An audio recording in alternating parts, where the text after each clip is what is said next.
Hichi ni kile ambacho kinaendelea kushika tamu vita vya Urusi dhidi ya Ukraine. Na miongoni mwa taarifa tulizoko nazo ni kwamba wilaya zote huko Kupianski kwenye mkoa Kharkov ziko chini ya udhibiti wa jeshi la Urusi. Msemaji wa Battlegroup Magharibi Leonid Sharov anasema, "Ninakaa kwenye kituo cha amri cha mbele cha kikosi cha 122 cha motor rifle kitengo cha 68 cha jeshi la 6 la pamoja la silaha la Battlegroup Magharibi. Vitengo vya Battlegroup Magharibi vinaendelea kutimiza malengo ya mapigano katika eneo la operesheni maalum ya kijeshi. Jiji la Kupiansk liko chini ya udhibiti wa jeshi la 6 la pamoja la silaha." Vile vile, mifumo ya vita vya kielektroniki ya Urusi imeziba ndege 4 zisizo na rubani katika eneo la magharibi la Smolensk. Governor Vasil Anokin anasema, mifumo ya vita vya kielektroniki ya Wizara ya Ulinzi ya Urusi imeziba ndege 4 za angani zisizo na rubani za Ukraine katika eneo la Smolensk. Ameandika, kulingana na governor, wafanyakazi wa dharura wanafanya kazi katika eneo ambalo uchafu ulianguka. Vile vile, jeshi la Ukraine lilifanya mashambulizi manne kwenye maeneo ya makazi katika Jamhuri ya watu Donetsk katika siku iliyopita na kuacha raia 2 wakiwa wamejeruhiwa. Idara ya serikali ya kikanda ikirekodi uhalifu wa kivita wa Ukraine imesema mashambulizi manne ya vikosi vya kijeshi vya Ukraine yalirekodiwa, raia 2 waliripotiwa kujeruhiwa. Taarifa hiyo inasomeka, mashambulizi hayo yalitokea kwenye maeneo ya Gorlovka, Donetsk, Krasnomaysk na Dokuchayevski. Majengo manne ya makazi yaliharibiwa. Vile vile, Kyiv inasambaza taarifa potovu kuhusu hali kwenye mstari wa mapigano katika juhudi za kuisukuma Marekani kurekebisha mpango wake wa amani.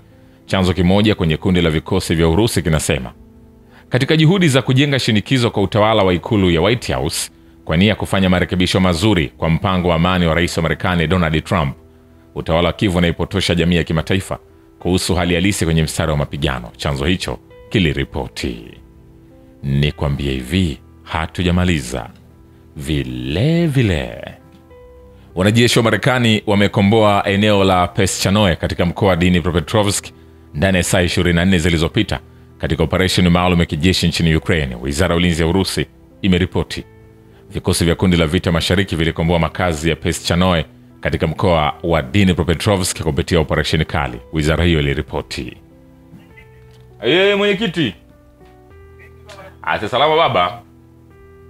Sasa ile hela imepungua, tumepata kwenye mfuko, tumetoka kwenye mfuko shilingi 50,000 ya kuongezea. Kwa hiyo limepungua, sasa hivi tunataka tutoe angalau hata 19,000 kila mtu keshi. Kwa mpaka sasa hivi hapa mimi nimetoa 25,000. Lodiga kuna mali alikopa 50,000 jana. Kwa hiyo nikamalizia 20,000, mimi nikatoa 25,000. Kwa hiyo yule jamaa anani tushamlipa wa gari. Lakini sasa Lodiga atahitaji kurejeshiwa hela yake 31. Tukitoa 19,000 yake. Kwa mantiki hapa sasa inabidi utoe 19,000, Mercia 19,000, mmalizia wewe na nani na Mercia.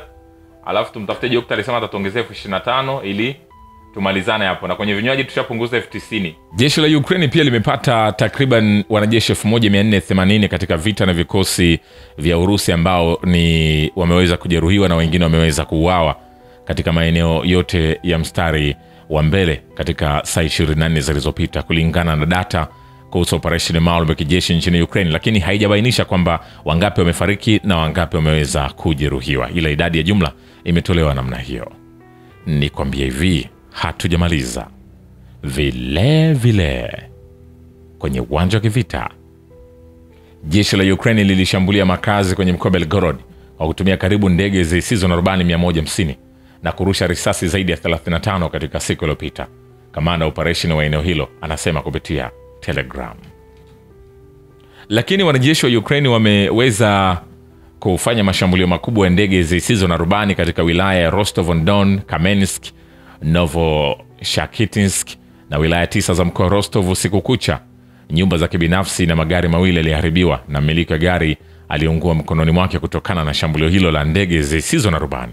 Gavana wa eneo hilo Yuri Slusar anaripoti. Ni kwambie hivi, hatujamaliza.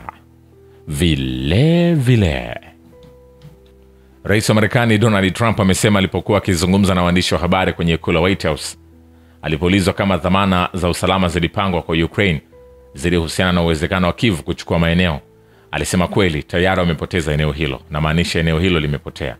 Tunafanya kazi na Ulaya kuhusu hilo. Ulaya itakuwa sehemu kubwa ya hilo na tunafanyia kazi dhamana ya usalama ili vita visianze tena, Trump aliongeza.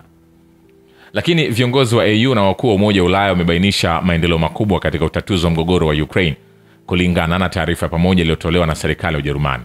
Viongozi hao walikaribisha maendeleo makubwa katika juhudi za Rais Trump za kupata amani ya haki na ya kudumu nchini Ukraine. Inasomeka taarifa hiyo iliyosainiwa na viongozi wa Ujerumani, Denmark, Italia, Uholanzi, Norway, Poland, Finland, Ufaransa, Sweden, pamoja na waziri mkuu wa Uingereza na marais wa Tume ya Ulaya na Baraza la Ulaya.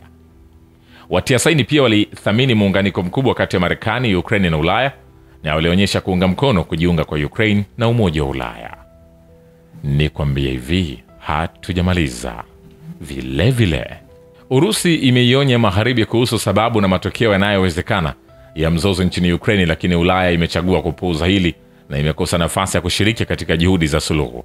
Waziri wa mambo ya nje wa Urusi Sergei Lavrov anasema, ikiwa Ulaya ilitaka kuwa mshiriki hai katika suluhu ya Ukraine, ilikuwa na nafasi nyingi lakini imepuuza zote, alisema kwenye mahojiano na shirika la television la Iran. Magharibi yanapuuza kila kitu kinachohusiana na ukweli halisi. Urusi imerejea kuashiria ndani ya Umoja wa Mataifa, shirika la usalama na ushirikiano barani Ulaya, na katika mkutano na mabalozi huko Moscow alibainisha. Vilevile kujiunga kwa Ukraine na Umoja wa Ulaya hakutashindwa tu kuhakikisha usalama wake, lakini pia kutaleta tishio la vita na Urusi kwa Ulaya nzima. Waziri wa mambo ya nje na biashara wa Hungaria Peter Szijjártó anasema baada ya mkutano wa mawaziri wa mambo ya nje huko Brussels, sisi watu wa Hungaria tunaona wanachama wa Ukraine katika Umoja wa Ulaya si kama dhamana ya usalama inayotolewa kwa Ukraine, bali kama tishio la vita kwa Ulaya nzima, aliwaambia waandishi wa habari wa Hungaria wakati wa mkutano wa vyombo vya habari huko Brussels uliorushwa na televisheni ya M1. Waziri huyo aliongeza kuwa Ukraine ipo katika hali ya mgogoro wa silaha na Urusi, kwa hivyo wanachama wake utaleta tishio kubwa kwa Umoja wa Ulaya nzima. Vile ni kwamba Ujerumani imetumia zaidi ya euro bilioni 75 kuisaidia Ukraine tangu Februari 2022.